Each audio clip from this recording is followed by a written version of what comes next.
بسم اللہ الرحمن الرحیم۔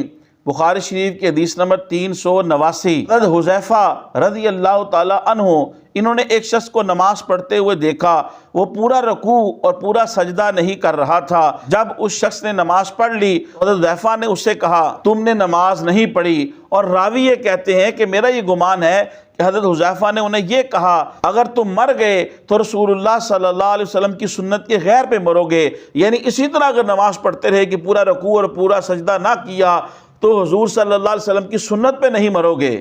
اس حدیث سے ثابت ہوا احناف کے نزدیک نماز پڑھتے ہوئے ارکان کے اندر جو ہے وہ تعدیل کرنا، یعنی ہر رکن کو اس طرح ادا کرنا کہ اطمینان کے ساتھ ادا کیا جائے اور ہر عضو وہ اپنی جگہ پہ آ جائے، بالخصوص رکوع سے اٹھ کر اور جلسے میں، یعنی دو سجدوں کے درمیان، رکوع میں اور سجود میں، یعنی جب رکوع میں جائیں تو اس طریقے سے اچھے طریقے سے رکوع کریں کہ آپ کی پشت جو ہے وہ بالکل سیدھی ہو جائے، یعنی اس کے اوپر اگر کوئی پیالہ بھی رکھا جائے پانی کا تو وہ اس کے اوپر ٹک جائے۔ اسی طرح جب رکوع سے اٹھیں تو بالکل سیدھا کھڑے ہو جائیں کہ ہڈی اپنی جگہ کے اوپر آ جائے اور اطمینان کے ساتھ کھڑے ہوں۔ پھر جب سجدے میں جائیں تو سجدہ بالکل صحیح طریقے سے کریں۔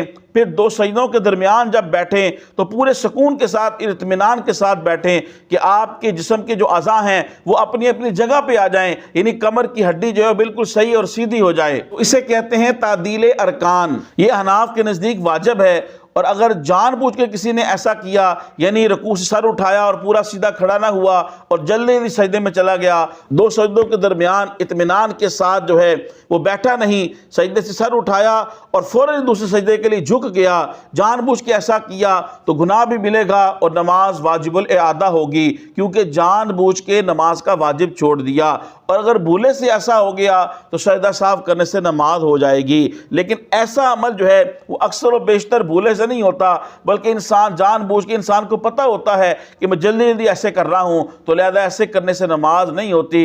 لہذا اپنی نمازوں کو ضائع نہیں کرنا چاہیے۔ نماز کے لیے آئے ہیں، وضو کیا، استنجا کیا، وقت نکالا، نماز بھی پڑھی، تو اس لیے تھوڑا سا اور وقت درکار ہوتا ہے، تو آپ اطمینان کے ساتھ، تعدیل ارکان کے ساتھ آپ نماز ادا کیا کریں۔ معذور افراد کا مسئلہ الگ ہے۔